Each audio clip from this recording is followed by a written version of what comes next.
L'histoire étrange et fascinante d'Alessandro Di Cagliostro.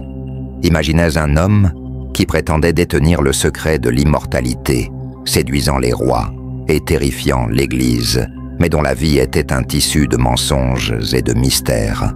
Voici l'histoire d'Alessandro Di Cagliostro, un personnage historique, étrange, qui a marqué l'Europe du XVIIIe siècle. Appuyez sur « J'aime », abonnez-vous et laissez un commentaire pour partager vos pensées et faire vivre cette histoire fascinante. Les origines mystérieuses d'un charlatan légendaire. Dans les ruelles sombres et poussiéreuses de Palerme en 1743, naît Giuseppe Balsamo, un homme qui se réinventera sous le nom envoûtant d'Alessandro Di Cagliostro. Dès ses premières années, il se distingue par une imagination sans bornes et une audace qui frôle l'insolence. Mais qui était-il vraiment? Un simple fils de marchand sicilien, comme le suggèrent les archives locales, ou comme il le proclamait avec une assurance hypnotique, un descendant des pharaons égyptiens, initié aux secrets anciens par des mages orientaux. Cette ambiguïté tissée avec soin est le premier fil d'une toile complexe qui allait captiver l'Europe entière. Cagliostro, dès son adolescence, montre un talent rare pour la manipulation. À 17 ans, il parcourt les villages siciliens, se faisant passer pour un guérisseur miraculeux. Ses potions, souvent de simples mélanges d'herbes et d'eau colorée, attiraient des foules désespérées par la maladie et la pauvreté. Les archives de Naples, datant des années 1760, décrivent un jeune homme aux yeux perçants, dont la voix chaude et les gestes théâtraux transformaient les sceptiques en croyants.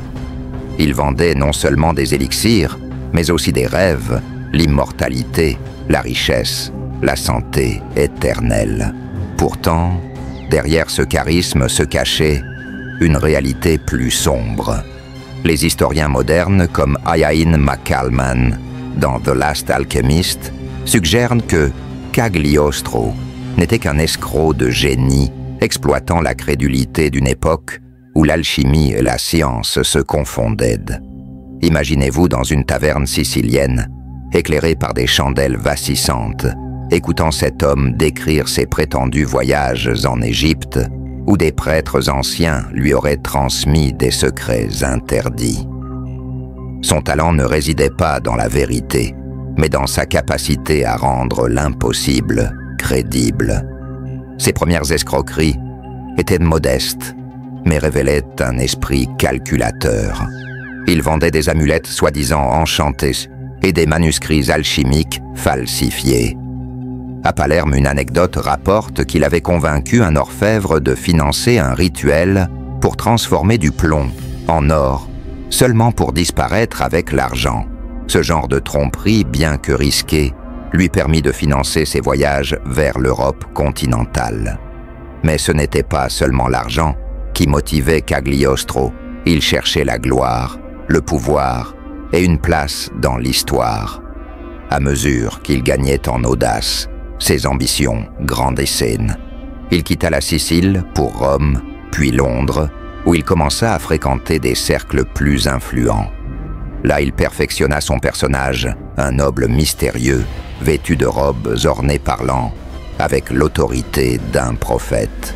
Les salons européens, fascinés par l'ésotérisme, devinrent son terrain de jeu. Mais ces mensonges, bien qu'impressionnants, attiraient aussi l'attention des autorités et de l'Église, qui voyaient en lui une menace grandissante. Pourquoi un homme aussi intelligent risquait-il tout pour des chimères? La psychologie moderne pourrait suggérer une personnalité narcissique, alimentée par un besoin insatiable d'admiration. Pourtant, il y avait dans ses actes une étrange sincérité. Peut-être croyait-il au moins, en partie, à ses propres fables. Cette dualité, charlatan et visionnaire, rend Cagliostro fascinant. Mais ce n'était que le prélude.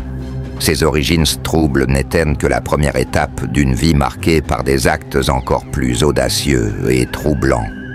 Dans la prochaine partie, nous plongerons dans les rituels occultes qui ont fait trembler les puissants et ont valu à Cagliostro une réputation d'hérétique. Préparez-vous. Ce que vous découvrirez pourrait vous glacer le sang. Les rituels occultes et l'ombre de l'hérésie dans les salons fastueux de l'Europe des Lumières, où la raison et la superstition dansaient une valse incertaine. Alessandro di Cagliostro se réinventa en un mage mystérieux, maître de rituels occultes, qui captivait les foules et alarmait l'Église. Après avoir bâti sa réputation de guérisseur charismatique en Sicile et à Rome, il s'aventura dans les capitales européennes, Londres, Paris, Saint-Pétersbourg, où ses spectacles ésotériques devinrent légendaires. Mais derrière les voiles de mystère se cachait une vérité troublante. Ces rituels étaient-ils de simples artifices ou touchaient-ils à des forces interdites? Préparez-vous à plonger dans l'ombre de cet homme énigmatique. Appuyez sur « J'aime », abonnez-vous et laissez un commentaire pour partager vos pensées sur ce personnage historique, étrange. Cagliostro ne se contentait pas de vendre des élixirs ou des promesses d'immortalité. À partir des années 1770, il commença à organiser des cérémonies élaborées, mêlant alchimie, franc-maçonnerie et mysticisme oriental. Ces rituels, souvent tenus dans des salles faiblement éclairées par des chandelles, étaient des spectacles théâtraux. Les témoignages d'époque, comme ceux recueillis dans les mémoires de la comtesse de la Motte, décrivent des scènes hypnotiques. Cagliostro, vêtu d'une robe écarlate, ornée de symboles kabbalistiques, invoquait des esprits anciens. Devant une audience captivée, il utilisait des miroirs, des fumées odorantes et des incantations sans langues inconnues pour créer une atmosphère d'irréalité. Mais ces rituels n'étaient pas seulement du théâtre. Cagliostro prétendait détenir des secrets alchimiques pour accéder à la pierre philosophale, capable de transformer les métaux vils en or et de conférer la vie éternelle. Dans un salon parisien en 1768, il aurait démontré une transmutation devant un public de nobles, faisant fondre du plomb pour révéler sous les exclamations une pépite brillante qu'il affirmait être de l'or.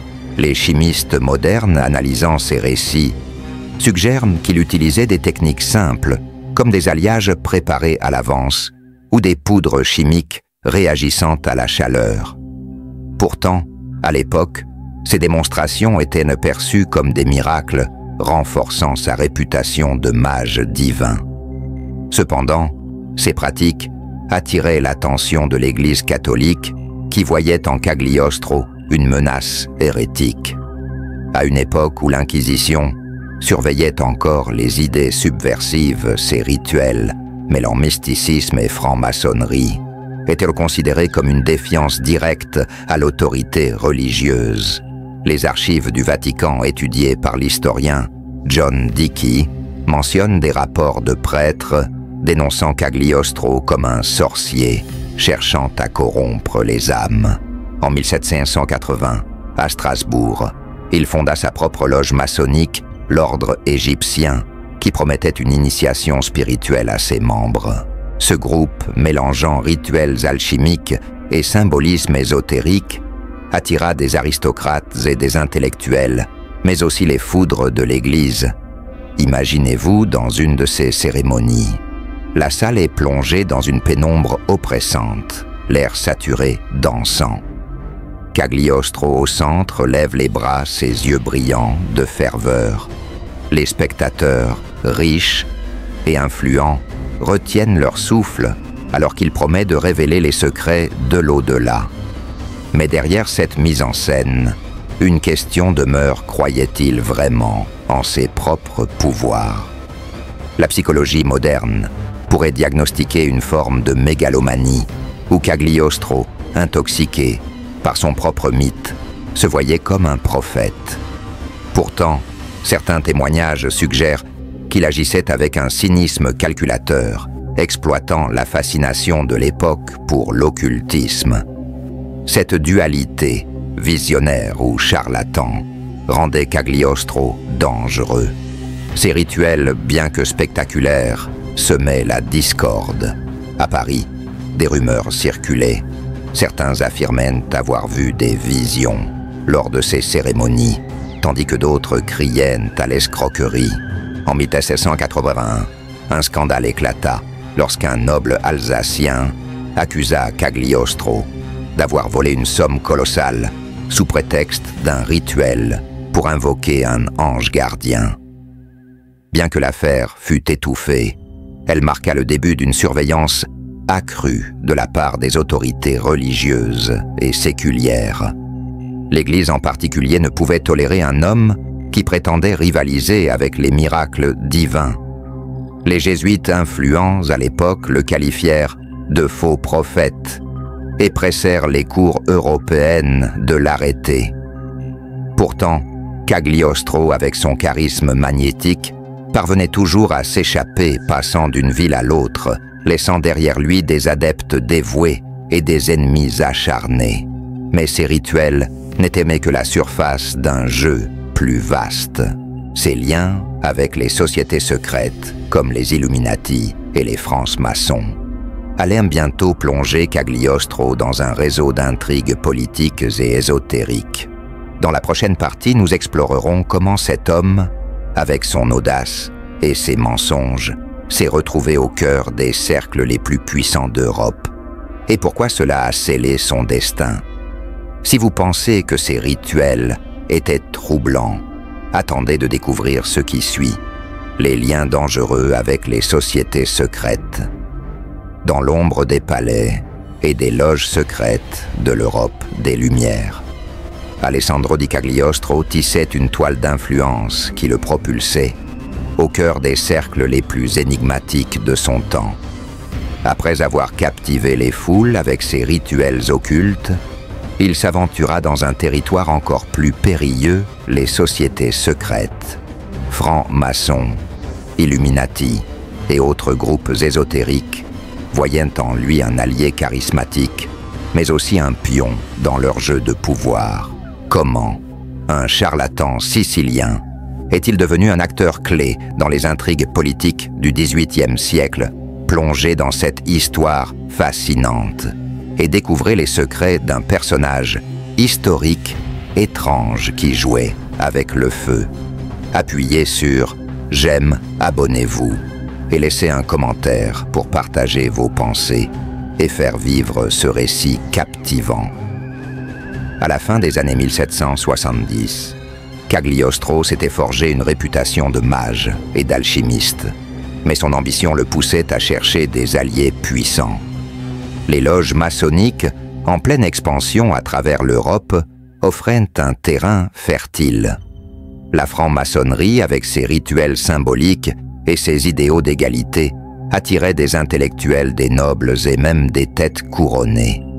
Mais elle était aussi un foyer d'intrigues politiques, souvent surveillées par les monarchies et l'Église. Cagliostro, avec son charisme et ses récits mystiques, trouva rapidement sa place dans ce monde.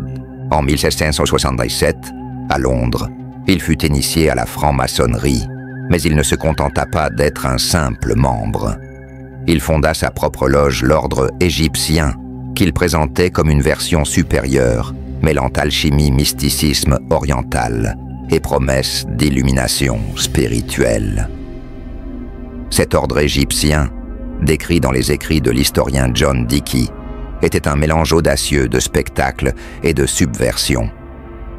Les rituels, tenus dans des salles, ornées de symboles égyptiens, promettaient aux initiés un accès à des vérités cachées. Cagliostro, vêtu de robes somptueuses, jouait le rôle de Grand Cophte, un guide spirituel suprême. Les membres, souvent des aristocrates, en quête de sensations fortes, payaient des fortunes pour participer. Mais derrière cette façade, l'ordre égyptien servait un autre dessein. Il permettait à Cagliostro d'étendre son réseau d'influence, tissant des liens avec des figures puissantes, y compris des révolutionnaires et des espions. Les rumeurs d'une connexion avec les Illuminati un groupe secret fondé en 1776 par Adam Weishaupt en Bavière commencèrent à circuler. Bien que les preuves historiques soient floues des correspondances de l'époque, conservées dans les archives de Munich, mentionnent Cagliostro comme un agitateur fréquentant des cercles radicaux. Les Illuminati cherchaient à renverser les monarchies et l'Église prônant un nouvel ordre mondial, basé sur la raison. Cagliostro, avec son aura de prophète, semblait un allié idéal. Mais était-il un véritable idéologue ou simplement un opportuniste exploitant ses idées pour son propre gain? Imaginez-vous dans une loge secrète à Strasbourg en 1780. L'air est lourd d'encens, les murs couverts de symboles mystérieux. Cagliostro au centre parle d'une révolution spirituelle qui transformera le monde. Ses paroles mélangent d'ésotérisme et de promesses d'égalité, enflamment les esprits. Mais pour chaque admirateur, il y avait un ennemi. Les monarchies européennes, déjà méfiantes envers la franc-maçonnerie, voyaient en Cagliostro un fauteur de troubles. En 1781, un rapport des autorités prussiennes le décrivait comme un agitateur dangereux, soupçonnant ses rituels de cacher des complots contre l'ordre établi. Cette période marque un tournant dans la vie de Cagliostro. Ses liens avec les sociétés secrètes lui offraient protection et influence, mais ils le rendaient aussi vulnérable. L'Église, déjà alarmée par ses rituels occultes, intensifia sa campagne contre lui de Sine. Les jésuites le qualifiaient de « disciple de Satan », tandis que les autorités séculières le surveillaient de près. Pourtant, Cagliostro semblait insaisissable, passant de ville en ville de Londres à Paris, puis à Saint-Pétersbourg, où il charmait les élites tout en semant le chaos. La psychologie moderne pourrait voir en lui un manipulateur narcissique, utilisant son charisme pour naviguer dans un monde de pouvoir et de danger. Mais il y avait une étrange sincérité dans ses actes. Certains membres de son ordre égyptien rapportèrent qu'il semblait croire en sa mission de libérer les âmes. Était-ce une façade ou une conviction profonde? Cette ambiguïté rendait Cagliostro à la fois fascinant et imprévisible. Cependant, ses alliances avec les sociétés secrètes allaient bientôt le mener à un point de non-retour. Ses discours sur l'égalité et la réforme spirituelle, bien que souvent théâtraux, étaient perçus comme une menace par les monarchies absolutistes. En 1783, à Paris, il fut accusé d'avoir fomenté des troubles lors d'une réunion secrète avec des figures radicales. Bien qu'il échappât à l'arrestation, cet incident marqua le début de sa chute. Les puissants autrefois séduits commençaient à se méfier de cet homme qui semblait jouer avec les forces du chaos. Mais ce n'était que le début de ses ennuis. Dans la prochaine partie, nous plongerons dans l'art de la séduction et de la tromperie de Cagliostro, où son charme magnétique et ses escroqueries audacieuses l'ont propulsé au sommet et précipité vers sa perte. Si vous pensez que ses liens avec les sociétés secrètes étaient audacieux, attendez de découvrir l'ampleur de ses manipulations, l'art de la séduction et de la tromperie dans les salons dorés de l'Europe du XVIIIe siècle, où le pouvoir et la vanité se mêlaient dans une danse enivrante. Alessandro di Cagliostro perfectionna un art aussi dangereux que fascinant, celui de la séduction. Avec son regard perçant, sa voix chaude et son aura de mystère, il captivait les cœurs des nobles et des puissants, transformant leur admiration en une manne financière et politique. Mais derrière ce charme envoûtant se cachait un maître de la tromperie dont les escroqueries audacieuses ont secoué les cours européennes. Comment un homme issu des ruelles de Palerme a-t-il réussi à manipuler les élites les plus influentes, plongé dans cette facette captivante d'un personnage historique étrange qui jouait avec la confiance comme un virtuose, Appuyez sur « J'aime », abonnez-vous et laissez un commentaire pour partager vos pensées sur cette histoire envoûtante. En arrivant à Paris en 1781, Cagliostro était déjà une légende. Son ordre égyptien, avec ses rituels mystiques, avait attiré des aristocrates en quête d'exotisme et de sens. Mais c'est dans la capitale française, centre névralgique de la mode et du pouvoir, qu'il déploya pleinement son talent pour la séduction. Vêtu de robes somptueuses, ornées de bijoux et de symboles ésotériques, il se présentait comme un noble voyageur, un alchimiste doté de secrets anciens. Sa femme Séraphina jouait un rôle clé dans cette mise en scène. Décrite comme une beauté envoûtante, elle complétait l'image d'un couple mystérieux, presque surnaturel. Ensemble, ils incarnaient un rêve que l'aristocratie voulait désespérément croire. Cagliostro ne se contentait pas de promesses verbales. Il organisait des soirées somptueuses où il démontrait ses prétendus pouvoirs. Lors d'une réception à Paris rapportée dans les mémoires du cardinal de Rohan, il aurait guéri une noble souffrant de migraine chronique en lui appliquant un élixir de vie. Les analyses modernes suggèrent que cet élixir contenait des herbes narcotiques créant une sensation temporaire de bien-être. Mais pour les spectateurs, c'était un miracle. Ces démonstrations combinées à son charisme faisaient de lui une figure incontournable des salons parisiens. Son art de la séduction reposait sur une compréhension aiguë de la psychologie humaine. Les nobles, souvent blasés par leur richesse, étaient avides de nouveautés et de sens. Cagliostro leur offrait une échappatoire des promesses d'immortalité, de richesse infinie et de connexion spirituelle. Il utilisait des techniques modernes de manipulation, comme le love bombing, inondant ses cibles d'éloges et d'attention pour gagner leur confiance. Un exemple frappant est sa relation avec le cardinal de Rohan, un homme influent mais crédule, qu'il convainquit de financer ses expériences alchimiques en échange de révélations spirituelles. Mais la séduction de Cagliostro allait de pair avec la tromperie. Ses escroqueries devenaient de plus en plus audacieuses. À Strasbourg, il vendit à un riche marchand un manuscrit soi-disant ancien, censé contenir le secret de la pierre philosophale, pour une somme équivalente à des milliers de livres actuels. Lorsque le marchand découvrit que le manuscrit était un faux Cagliostro, avait déjà disparu. Les archives locales étudiées par l'historien Francis Yates révèlent en plusieurs plaintes similaires, mais son charme lui permettait souvent d'échapper aux conséquences. Pourtant, son audace atteignit un sommet lorsqu'il s'impliqua dans des cercles proches de la cour de Versailles. Il prétendait pouvoir communiquer avec les esprits pour conseiller les nobles sur leurs décisions politiques et personnelles. Une anecdote célèbre raconte comment il convainquit une comtesse de financer un temple alchimique à Paris qui ne fut jamais construit. Ces escroqueries, bien que lucratives, attiraient l'attention des autorités. Les rapports de police parisiens de 1782 décrivent Cagliostro comme un homme dangereux manipulant les esprits faibles par des promesses extravagantes.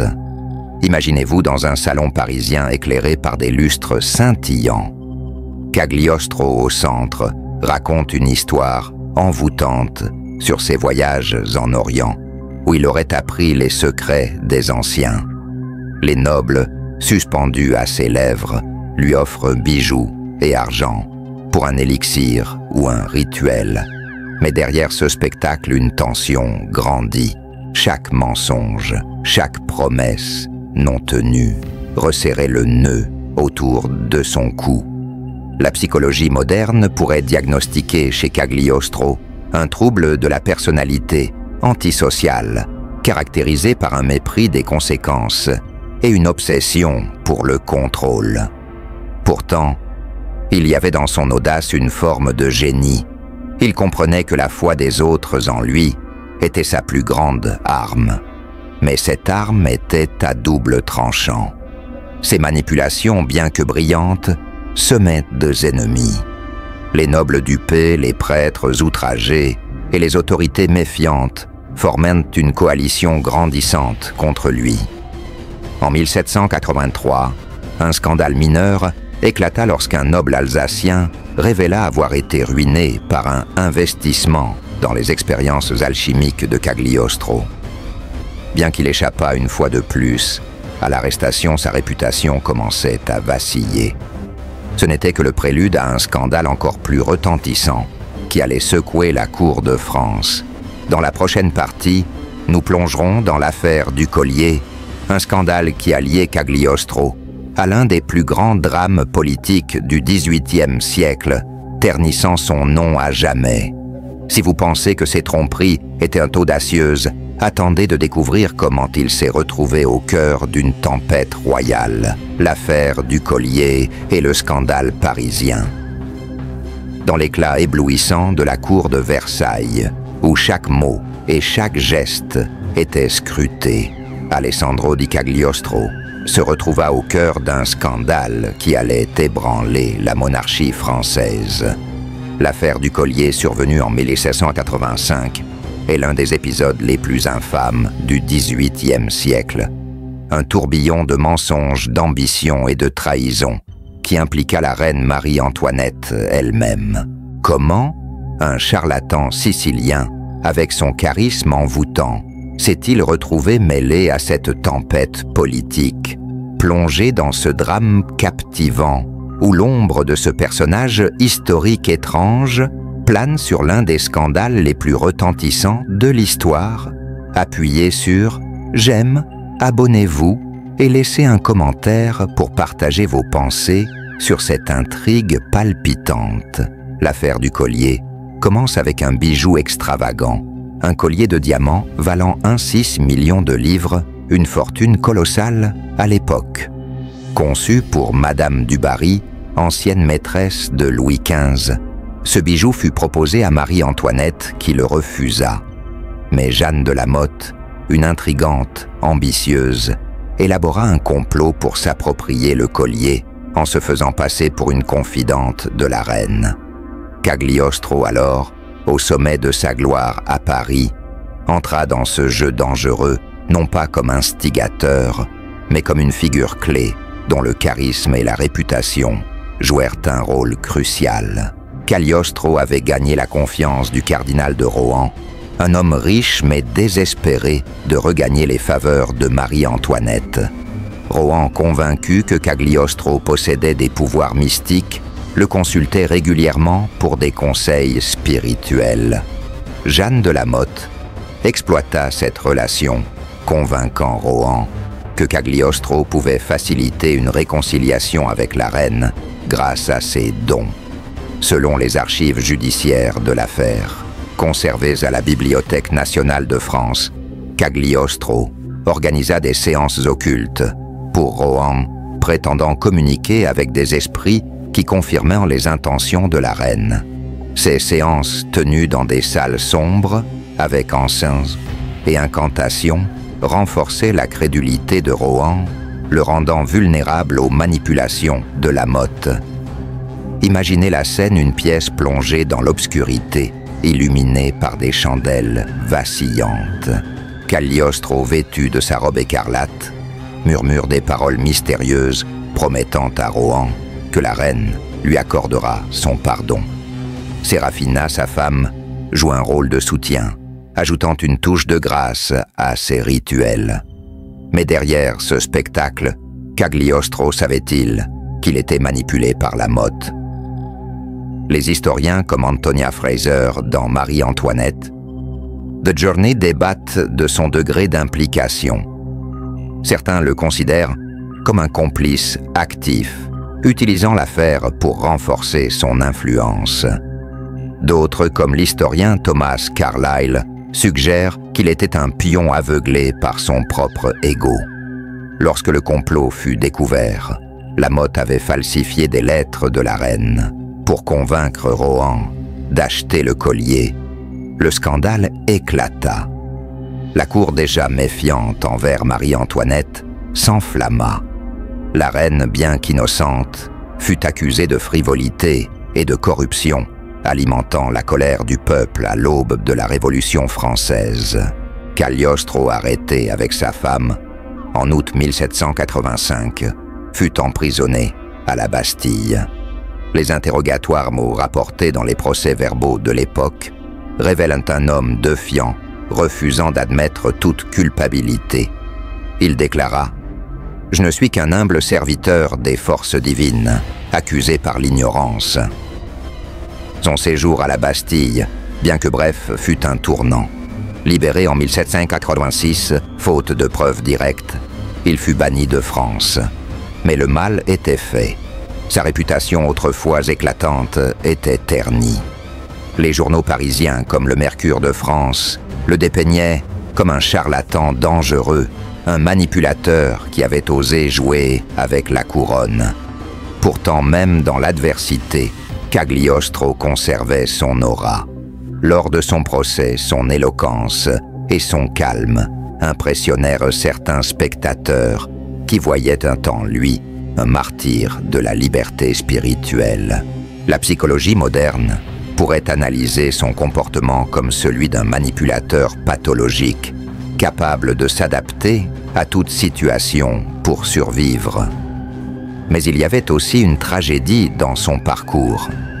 Cagliostro, en s'approchant trop près du pouvoir, avait franchi une ligne invisible. Son implication dans l'affaire du collier, bien que périphérique, révéla l'étendue de son ambition et sa vulnérabilité. Il avait séduit les puissants, mais il avait aussi attiré leur colère. Le scandale marqua un point de non-retour. Banni de France, Cagliostro erra à travers l'Europe, poursuivi par les rumeurs et la méfiance. Son charisme, autrefois son arme la plus puissante, devenait un fardeau. Dans la prochaine partie, nous explorerons la paranoïa croissante de cet homme traqué alors que les taux se resserraient autour de lui.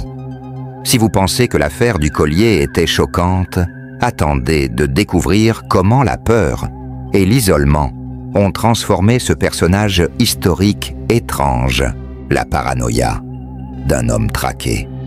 Dans les ruelles sombres des villes européennes, où chaque ombre semblait cacher un ennemi, Alessandro di Cagliostro, autrefois maître de la séduction et des foules, devint un homme traqué. Après son bannissement de France en 1786, suite à l'affaire du collier, son étoile jadis éclatante commença à pâlir. L'Église, les monarchies et même d'anciens admirateurs se retournèrent contre lui, le voyant non plus comme un mage fascinant, mais comme une menace à l'ordre établi. Comment ce personnage historique étrange qui avait enchanté les cours européennes sombra-t-il dans une spirale de peur et d'isolement, plongé dans ce chapitre troublant de sa vie où la paranoïa prit le dessus? Appuyez sur « J'aime », abonnez-vous et laissez un commentaire pour partager vos pensées sur cette descente aux enfers. Après avoir quitté Paris sous les huées et les accusations, Cagliostro, accompagné de sa fidèle épouse Serafina, chercha refuge dans des villes comme Londres, Bruxelles et Bâle. Mais partout où il allait, son passé le rattrapait. Les journaux européens, comme The London Chronicle de 1786, publiaient des récits sensationnels, le décrivant comme un charlatan dangereux, un hérétique manipulé par des forces occultes. L'Église catholique, en particulier, intensifia sa campagne contre lui. Les archives du Vatican, étudiées par l'historien Dario Manfredi, révèlent des lettres de prêtres exhortant les autorités à arrêter cet ennemi de la foi, dont les rituels et les idées maçonniques menaçaient l'autorité religieuse. Cagliostro, jadis, maître de son image, commença à perdre le contrôle. Les témoignages de l'époque, notamment ceux de voyageurs rencontrés à Bruxelles, décrivent un homme changé. Ses yeux, autrefois perçants et confiants, étaient devenus fuyants scrutant chaque coin de rue comme s'il craignait une embuscade. Serafina, toujours à ses côtés, tentait de le rassurer, mais elle aussi ressentait le poids de leur isolement. Dans une lettre attribuée à Cagliostro, retrouvée dans les archives de Bâle, il écrivait « Le monde me juge, mais il ne voit pas la lumière que je porte. Ils veulent éteindre ce que je suis. » Ces mots révèlent une dualité, un homme convaincu de sa mission, mais rongé par la peur. La paranoïa de Cagliostro n'était pas sans fondement. L'Inquisition, bien que moins puissante qu'au siècle précédent, restait une force redoutable. En 1787, des agents papaux commencèrent à surveiller ses déplacements en Italie du Nord. Ses liens avec les francs-maçons et les rumeurs de son association avec les Illuminati faisaient de lui une cible. À Turin, il fut brièvement arrêté pour agissement suspect, mais relâché faute de preuves. Chaque incident renforçait son sentiment d'être cerné. Il changeait fréquemment d'identité, se faisant appeler tour à tour Comte Pellegrini ou Docteur Fénisseux, mais son visage trop reconnaissable trahissait ses efforts. Imaginez-vous dans la peau de Cagliostro à ce moment. Vous marchez dans les rues pavées de Bâle, le vent froid de l'hiver mordant votre visage. Chaque passant pourrait être un espion, chaque lettre une menace. Votre femme, votre seul soutien, vous presse de ralentir, mais vous ne pouvez vous arrêter. Vous croyez encore en votre mission, ou du moins, vous voulez y croire. La psychologie moderne pourrait diagnostiquer chez Cagliostro un trouble anxieux exacerbé par le stress chronique. Sa mégalomanie qu'il avait autrefois propulsée au sommet se transformait en une obsession. Il voyait des complots partout, convaincu que l'Église et les rois voulaient sa mort. Serafina jouait un rôle crucial dans cette période. Bien que souvent reléguée au second plan par les historiens, elle était bien plus qu'une compagne passive.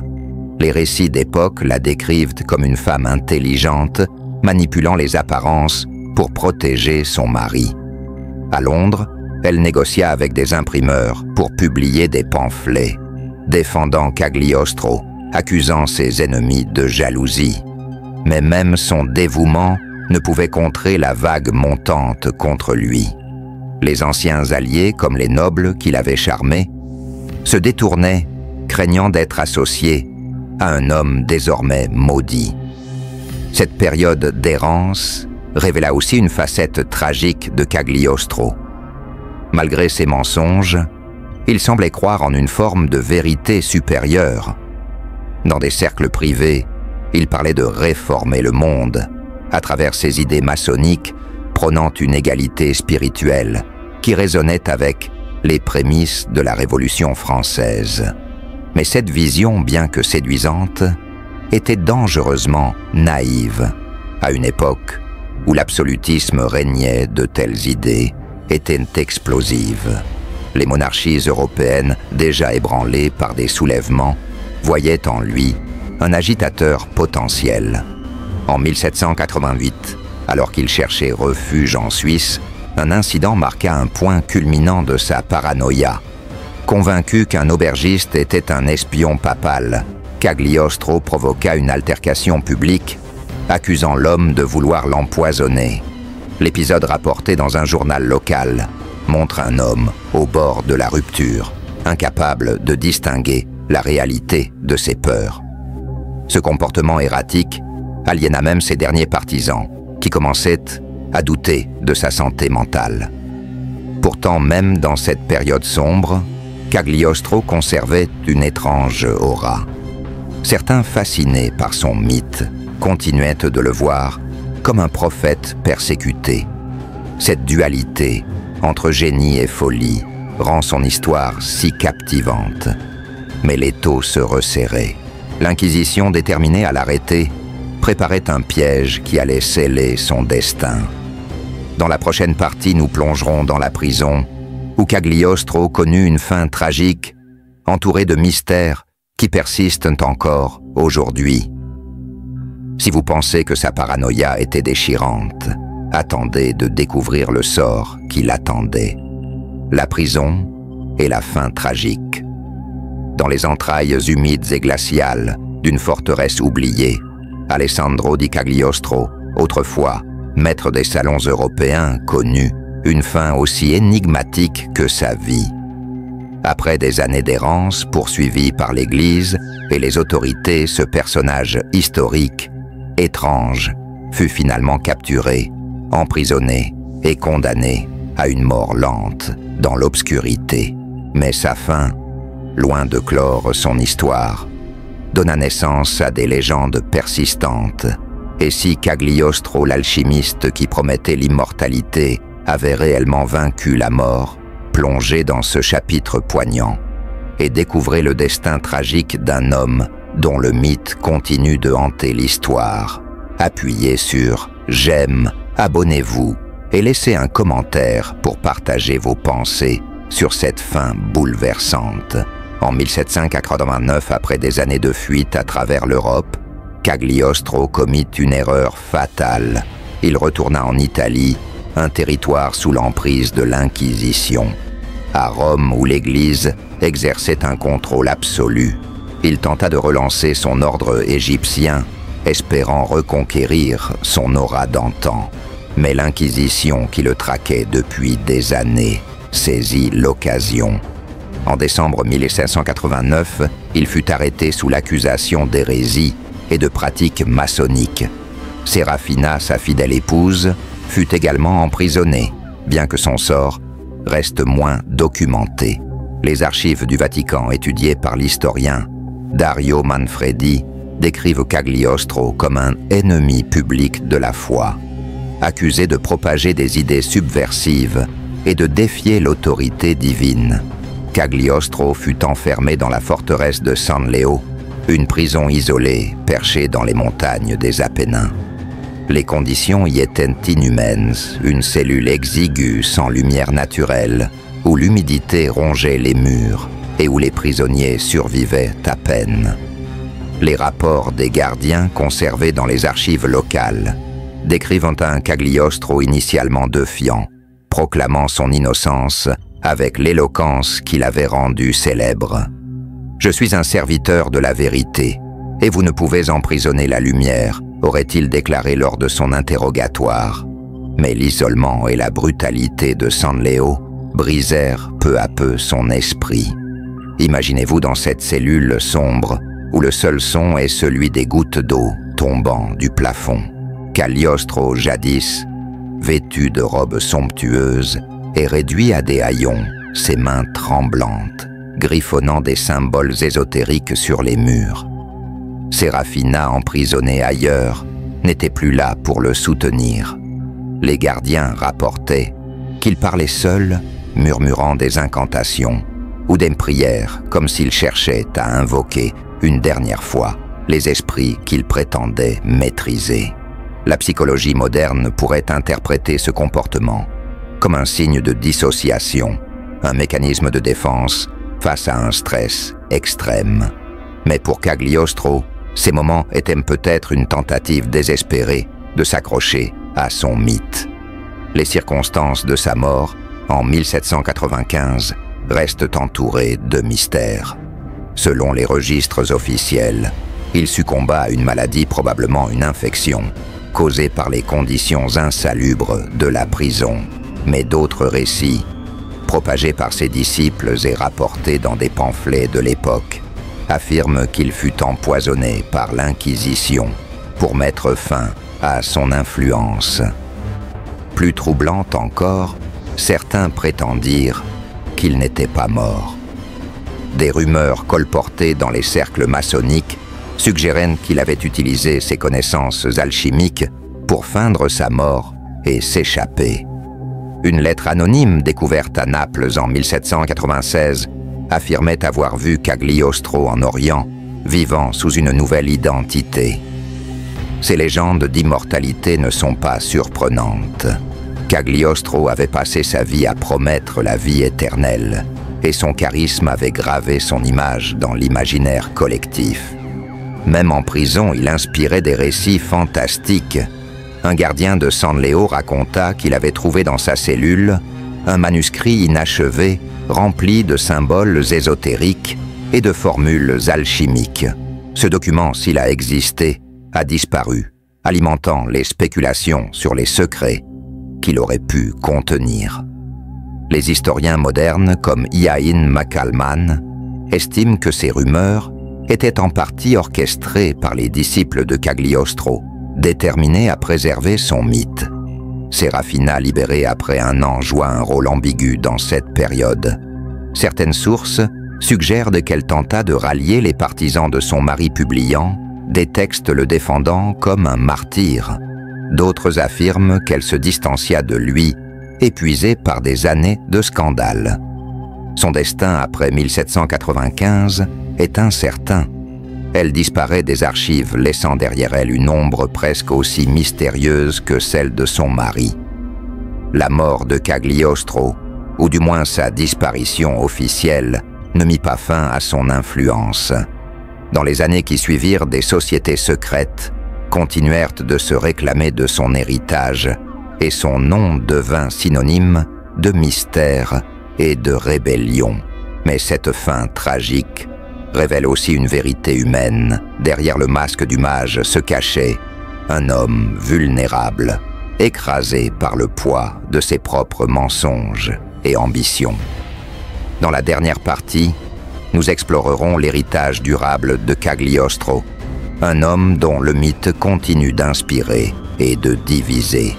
Si sa fin tragique vous a bouleversé, attendez de découvrir comment son ombre plane encore sur notre monde, l'héritage d'un mythe vivant. Dans l'ombre des siècles, le nom d'Alessandro di Cagliostro continue de résonner comme un écho d'un passé où la vérité et le mensonge se mêlaient dans une danse envoûtante. Après sa mort tragique, en 1795, dans la forteresse de San Leo, ce personnage historique étrange aurait dû sombrer dans l'oubli, relégué au rang de simple escroc. Pourtant, son mythe a survécu, se réinventant à travers la littérature, les sociétés secrètes et même la culture populaire. Comment un charlatan sicilien est-il devenu une icône intemporelle, à la fois admirée et crainte, plongée dans ce dernier chapitre fascinant, où le legs de Cagliostro révèle des vérités troublantes sur notre fascination pour l'inconnu. Appuyez sur « J'aime », abonnez-vous et laissez un commentaire pour partager vos pensées sur cette légende immortelle. La mort de Cagliostro, entourée de rumeurs d'évasion ou d'immortalité, marqua le début de son véritable héritage. Dès les années 1790, des pamphlets circulant à Naples et à Londres affirmaient qu'il n'était pas mort, mais qu'il vivait secrètement en Orient, continuant ses travaux alchimiques. Ces récits, bien que probablement faux, reflétaient l'impact profond de Cagliostro sur l'imaginaire collectif. Les sociétés secrètes, en particulier les loges maçonniques, adoptèrent son ordre égyptien comme un symbole de résistance contre l'autorité religieuse et monarchique. Des groupes en France et en Allemagne au début du XIXe siècle revendiquaient son héritage, organisant des rituels inspirés de ses pratiques ésotériques. Selon l'historien John Dickey, ces mouvements voyaient en Cagliostro un martyr de la liberté spirituelle, un homme persécuté pour avoir défié l'ordre établi. Mais l'héritage de Cagliostro ne se limita pas aux cercles ésotériques. La littérature du XIXe siècle s'empara de sa légende. Des auteurs romantiques, comme Alexandre Dumas, s'inspirèrent de son histoire pour créer des personnages charismatiques et ambigus. Dans Le Collier de la Reine Dumas, dépeint Cagliostro comme un manipulateur brillant, mais doté d'une aura presque surnaturelle. Cette image romancée contribua à transformer Cagliostro en un symbole de l'anti-héros, un homme oscillant entre génie et imposture. les écrivains gothiques fascinés par son mysticisme en firent un archétype du sorcier maudit, un précurseur des figures comme Dracula ou Faust. Au-delà de la fiction, Cagliostro influença les mouvements philosophiques et spirituels. Au XIXe siècle, l'occultisme connut un renouveau en Europe avec des figures comme Helena Blavatsky et la Société théosophique. Ces groupes citaient souvent Cagliostro comme un pionnier, un homme qui avait tenté de relier la science et la spiritualité. Même si ces prétendues découvertes alchimiques étaient des fraudes, elles inspiraient une quête de sens dans une époque en mutation. Les archives de la Société théosophique conservées à Londres mentionnent Cagliostro comme un initié incompris, dont les idées ne préfiguraient les courants ésotériques modernes. Imaginez-vous dans un salon littéraire parisien du XIXe siècle. Autour d'une table, des écrivains et des penseurs débattent de Cagliostro. Pour certains, c'est un escroc sans scrupules, pour d'autres un visionnaire persécuté. Cette dualité est au cœur de son héritage. La psychologie moderne pourrait analyser cette fascination comme un reflet de notre désir d'échapper aux limites de la réalité. Cagliostro, avec ses promesses d'immortalité et de transformation, incarnait un rêve universel transcendé l'ordinaire. Mais il incarnait aussi un avertissement: l'ambition démesurée mène à la chute. Son influence persiste même dans la culture populaire contemporaine. Des films, des romans et des séries télévisées s'inspirent de son image, le dépeignant comme un mage charismatique ou un manipulateur diabolique. Dans les années 1970, un film italien, Il Castello di Cagliostro, bien que fictif, emprunta son nom pour évoquer un univers de mystère et d'intrigue. Plus récemment, des jeux vidéo et des romans fantastiques ont repris des éléments de sa légende, preuve de son pouvoir durable à captiver l'imagination. Mais l'héritage de Cagliostro n'est pas sans controverse. Pour certains historiens comme Francis Yates, il représente une figure tragique, un homme dont les talents auraient pu servir des causes nobles s'il n'avait pas cédé à l'orgueil. D'autres, comme Thomas Carlyle, le considèrent comme un symbole des dérives de l'époque des Lumières, où la quête de savoir s'entremêlait de charlatanisme. Cette ambiguïté fait de lui un miroir des contradictions humaines, un homme qui promettait l'impossible, mais qui par son audace a laissé une marque indélébile. Un aspect troublant de son héritage est la persistance des rumeurs sur sa survie. Au début du XXe siècle, des cercles ésotériques affirmaient que Cagliostro avait transmis des secrets alchimiques à des disciples qui les gardaient jalousement. En 1920, un manuscrit découvert à Palerme, prétendument écrit par un disciple, décrivait une formule pour prolonger la vie, bien que considéré comme un faux par les experts. Ce document montre comment le mythe de Cagliostro continue de nourrir des fantasmes d'immortalité. Séraphina, sa femme, joue un rôle méconnu dans cet héritage. Après sa libération, elle aurait vécu dans l'anonymat, mais certains récits suggèrent qu'elle a contribué à propager la légende de son mari, publiant des textes anonymes pour défendre sa mémoire. Son silence dans les archives officielles ajoute une couche de mystère. Était-elle une complice dévouée ou une victime des ambitions de Cagliostro? Cette question reste sans réponse, mais elle renforce l'aura énigmatique du couple. Le véritable legs de Cagliostro réside peut-être dans sa capacité à incarner les tensions de son époque, raison contre superstition, pouvoir contre rébellion, vérité contre illusion. Il était à la fois un produit des Lumières et un défi à ses idéaux. Aujourd'hui, son histoire nous invite à réfléchir jusqu'où sommes-nous prêts à croire en l'impossible et quel prix payons-nous pour nos rêves. Si cette histoire vous a captivé, choqué ou intrigué, partagez-la avec le monde. Appuyez sur « J'aime », partagez et laissez un commentaire sur ce qui vous a le plus marqué dans la vie de ce personnage historique, étrange. Abonnez-vous pour découvrir d'autres récits fascinants de l'histoire